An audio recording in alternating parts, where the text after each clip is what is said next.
5ই June মহামান্য high court 2018 সালে পরিপত্রকে বাতিল করে যে রায় দিয়েছিলেন তার প্রতিবাদে আমাদের আন্দোলনের সূত্রপাত ঘটে। গত 1 জুলাই থেকে বৈষম্য বিরোধী ছাত্র আন্দোলনের অথবা স্টুডেন্ট এগেইনস্ট ডিসক্রিমিনেশনের ব্যানারে সারা দেশে কোটা সংস্কারের দাবিতে আমরা দুবার আন্দোলন করে তুলি। আমাদের উদ্দেশ্য ছিল কোটা সংস্কারের মাধ্যমে দুর্নীতিমুক্ত মেধাভিত্তিক একটি নিরপেক্ষ আন্দোলনকে গঠন করা, যা একটি সমৃদ্ধ সমাজ গড়ে তুলতে সহায়ক হবে।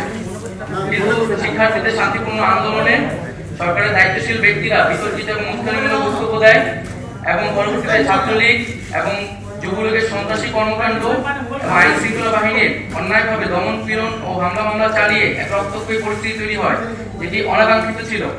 বিশ্ববিদ্যালয় প্রশাসন ও আইন শৃঙ্খলা বাহিনী যখন শিক্ষার্থীদের নিরাপত্তা দিতে ব্যর্থ হয়, তখন আমরা অভিভাবক, শিক্ষক সহ school, college, private, public, national সকল ধরনের শিক্ষার্থীদের এবং সর্বস্তরের নাগরিকদের রাজপথে নেমে আসার আহ্বান জানাই আমাদের নিরাপত্তার জন্য। ছাত্র নাগরিকরা প্রতিরোধ গড়ে তোলে এবং পরবর্তীতে আমরা দেখতে পাই যে সারা দেশে ইন্টারনেট বন্ধ করে এক ধরনের ডিজিটাল ক্র্যাকডাউন পরিস্থিতি তৈরি করা হয় এবং শিক্ষার্থীদের হলগুলো থেকে বিতাড়িত করা হয়, যা সুস্পষ্ট মানবাধিকার লঙ্ঘন। পরবর্তীতে সেনাবাহিনী নামে কারফিউ জারি করা হয় এবং এই অরাজক পরিস্থিতির সুযোগে পরিকল্পিতভাবে আন্দোলনকে নস্যাৎ করার জন্য দুর্বৃত্তরা বিভিন্ন ধরনের নাশকতা করে, বিভিন্ন রাষ্ট্রীয় প্রতিষ্ঠানে আগুন লাগায় ও যানমালের ক্ষয়ক্ষতি করে। প্রতিবাদী ছাত্র নাগরিকের সাথে এই সকল সহিংস ঘটনার কোনো ধরনের সম্পর্ক নেই। এটা স্পষ্ট সরকারের দায়িত্বহীন আচরণ ও দমন-পীড়ন নীতির জন্য এই অরাজক পরিস্থিতি তৈরি হয়েছে। এর দায় সম্পূর্ণ সরকারের। সরকার আইন শৃঙ্খলা রক্ষা ও জনজীবনের নিরাপত্তা দিতে ব্যর্থ হয়েছে। এখন সমগ্র পরিস্থিতির দায় শিক্ষার্থী ও বিভিন্ন রাজনৈতিক দলের উপর চাপিয়ে সরকার পুনরায় দায় এড়াচ্ছে। আমরা প্রথম থেকে সরকারের সাথে আলোচনার কথা বলেছি, কিন্তু সরকার ডিজিটাল ক্র্যাকডাউন করে ক্যাম্পাস থেকে শিক্ষার্থীদের বিতাড়ন করে রাস্তায় নিরীহ জনগণের উপর গুলি চালানো অবস্থায় আমাদের সংলাপের আহ্বান জানিয়েছিল। আমরা সেই আহ্বান প্রত্যাখ্যান করেছি।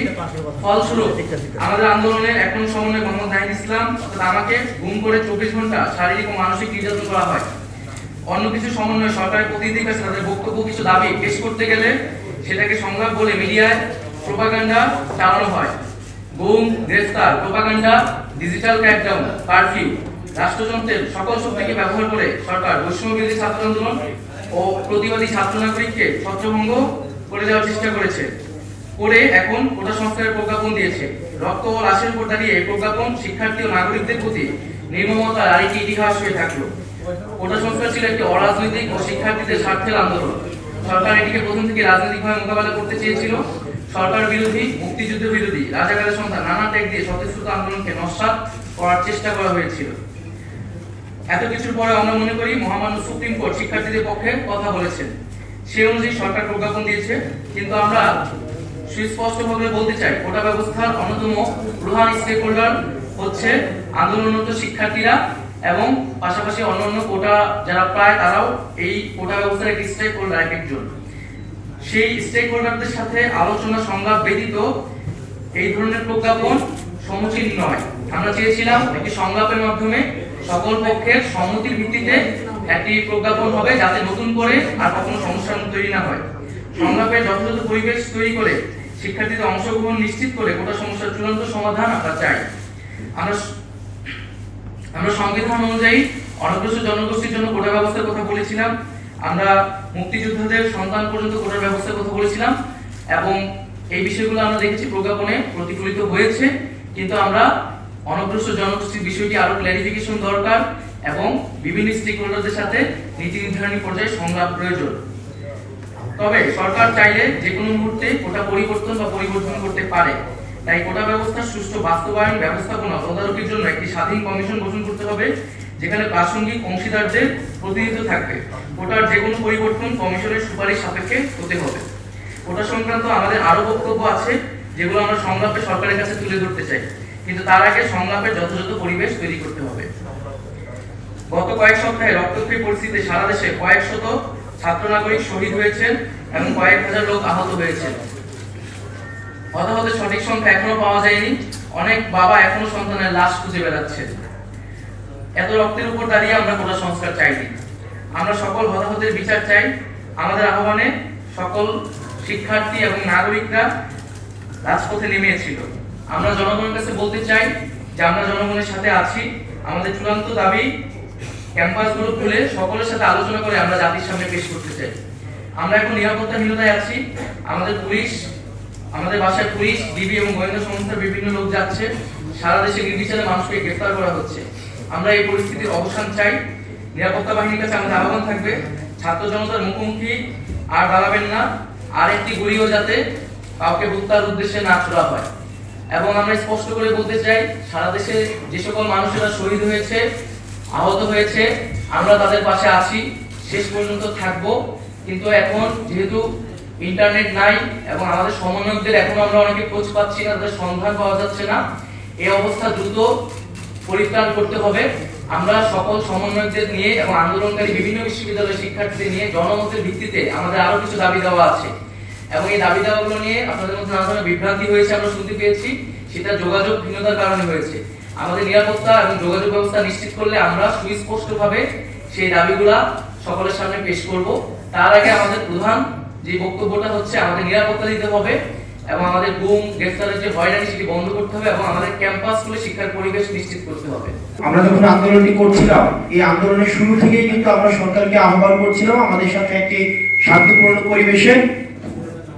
শান্তিপূর্ণ পরিবেশে আলোচনার মধ্য দিয়ে সমস্যাটি সমাধান করার জন্য। আজকে এই যে তাণ্ডব হয়েছে, জ্বালাপোড়া হয়েছে, অগ্নিসংযোগ হয়েছে, সরকারি যানবাহনের যে ক্ষয়ক্ষতি হয়েছে, এটির দায়ভার সরকার এড়াতে পারেন না। কারণ আমরা সবসময় চেয়েছি শান্তিপূর্ণ সমাধান, কিন্তু শান্তিপূর্ণ সমাধান না করে আজকের এই পরিস্থিতিতে এই যে আমাদেরকে ফেলে দেওয়া হয়েছে, এই দায়ভার সরকারকে নিতে হবে। এই কারণে আমরা সরকারকে আহ্বান জানাবো, যত দ্রুত সম্ভব এই যে ইন্টারনেট ডিজিটাল যে ক্র্যাকডাউনটি চালানো হয়েছে, এই ইন্টারনেট সংযোগটি আবার পুনর্বহাল করার জন্য। কারণ আমাদের তথ্যের বিভ্রান্তির কারণে আমাদের যেহেতু যে সমন্বয়গুলো রয়েছে, সমন্বয়কদের সাথে আমরা যোগাযোগ করতে পারছি না, যার কারণে আমাদের তথ্য বিভ্রান্তি দেখা যাচ্ছে এবং বিভিন্ন মিডিয়াতে দেখা গিয়েছে কি আমাদের দাবি পেশকে সংলাপ হিসেবে উপস্থাপন করা হয়েছে। আমরা এতগুলো লাশের উপর দিয়ে আমরা কখনোই সরকারের সাথে সংলাপ চাইনি, আমরা সংলাপ করব না। সুতরাং সরকারের প্রতি আহ্বান থাকবে, খুব শীঘ্রই যে ছাত্রদেরকে হত্যা করা হয়েছে, তাদেরকে যে পুলিশ সদস্যরা হত্যা করেছে, ছাত্রলীগ যুবলীগের ক্যাডাররা যেভাবে শিক্ষার্থীদের উপর নৃশংসভাবে মধ্যযুগীয় কায়দায় হত্যা করেছে, তাদেরকে দ্রুততম সময়ে বিচারের আওতায় এনে আমাদের ক্যাম্পাসে সুষ্ঠু পরিবেশকে বজায় রাখার জন্য আমরা ঢাকা বিশ্ববিদ্যালয় সেন্ট্রাল লাইব্রেরি থেকে আমরা এই আন্দোলনটি শুরু করেছিলাম এবং আমরা চাই ঢাকা বিশ্ববিদ্যালয় সেন্ট্রাল লাইব্রেরির সামনেই আমরা সকল ছাত্রদেরকে নিয়েই এই আন্দোলনের আনুষ্ঠানিক পরিসমাপ্তি ঘটাবো। এখন এটির জন্য সরকার দায়বদ্ধ।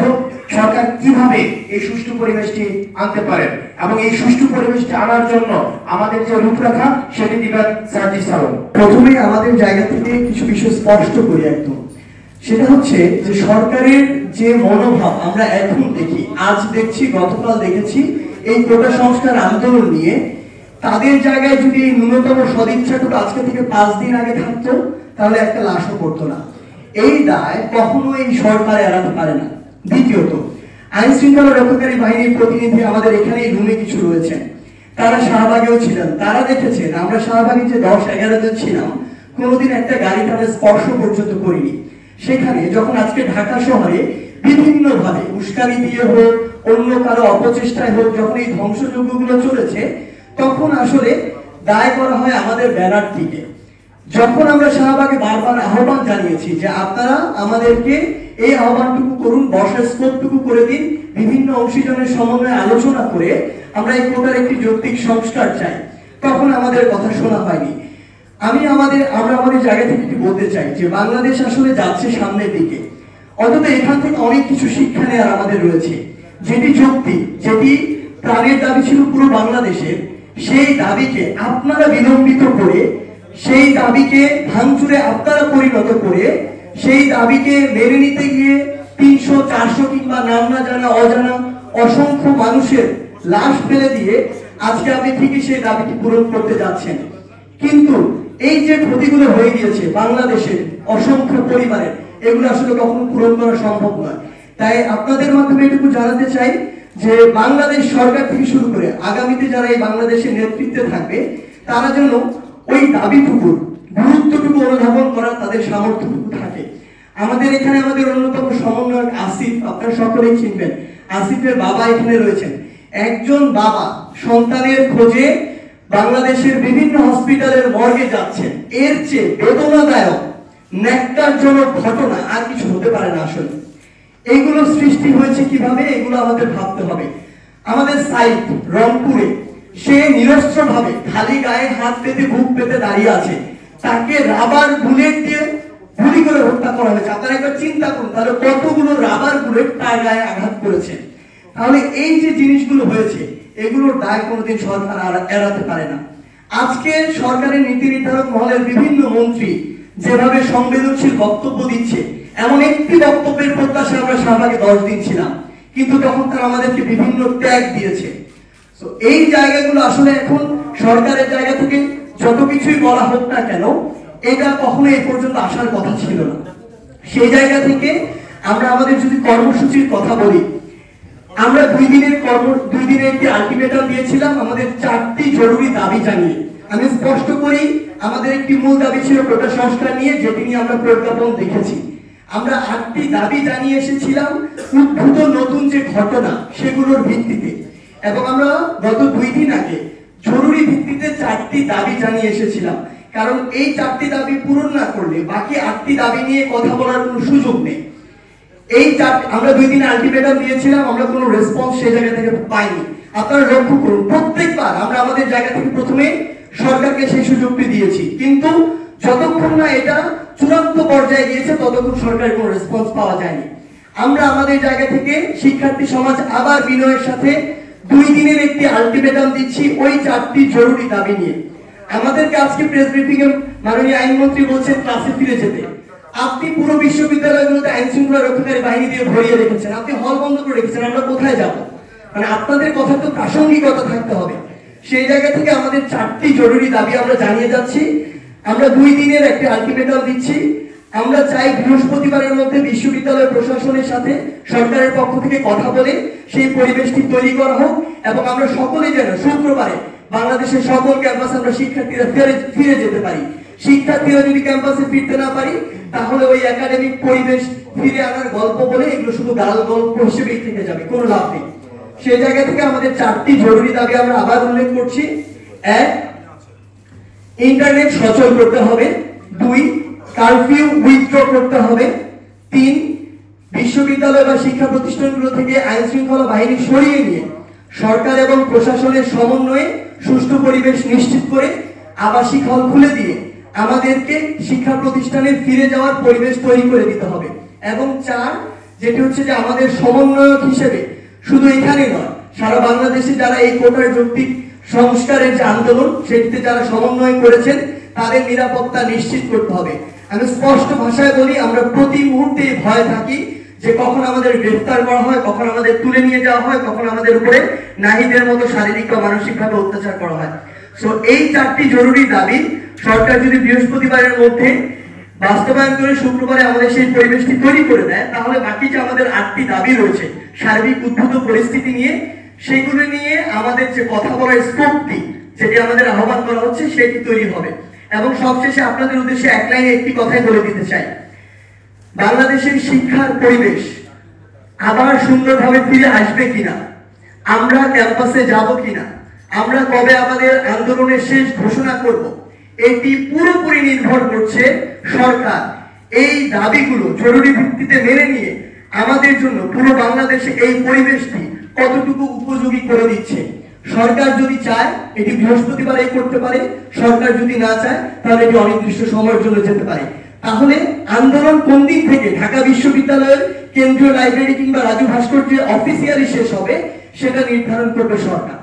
মহামান্য আদালত শিক্ষার্থীদের পক্ষে রায় দিয়েছে, সে অনুযায়ী সরকার প্রজ্ঞাপন দিয়েছে, কিন্তু সরকার এই প্রজ্ঞাপন দিতে যত রক্ত মারিয়েছে, যত লাশ পড়েছে, সেটা অনাকাঙ্ক্ষিত। এর জবাব আমরা চাচ্ছি। দ্বিতীয়ত, প্রজ্ঞাপনের আগে শিক্ষার্থী এবং অন্যান্য স্টেক হোল্ডারদের সাথে নীতি নির্ধারণী সংলাপ প্রয়োজন ছিল। এই ধরনের সংলাপ ছাড়া প্রজ্ঞাপনকে আমরা চূড়ান্ত সমাধান হিসেবে গ্রহণ করব না। তাই আমরা যথাযথ সংলাপের পরিবেশ তৈরি করে এবং সকল স্টেক হোল্ডারদের সমন্বয়ে আমরা একটি নীতি নির্ধারণী সংলাপ চাচ্ছি, এবং আমরা কোটা নিয়ে যাতে ভবিষ্যতে কোনো ধরনের সমস্যা না হয় সেজন্য একটি স্বাধীন কমিশন গঠন করার আহ্বান জানাচ্ছি। এবং এই প্রজ্ঞাপনের সাথেই কিন্তু কেবল আমাদের আন্দোলনটি সম্পর্কিত নয়, আমরা কিন্তু আন্দোলন থেকে সরে আসছি না। যারা জনগণ আমাদের সাথে নেমেছে তাদের বক্তব্য, তাদের দাবি দেওয়া, তাদের যে হতাহত তার সুস্পষ্ট সমাধান এবং বিচার না হওয়া পর্যন্ত আমাদের আন্দোলন কিন্তু অব্যাহত থাকবে।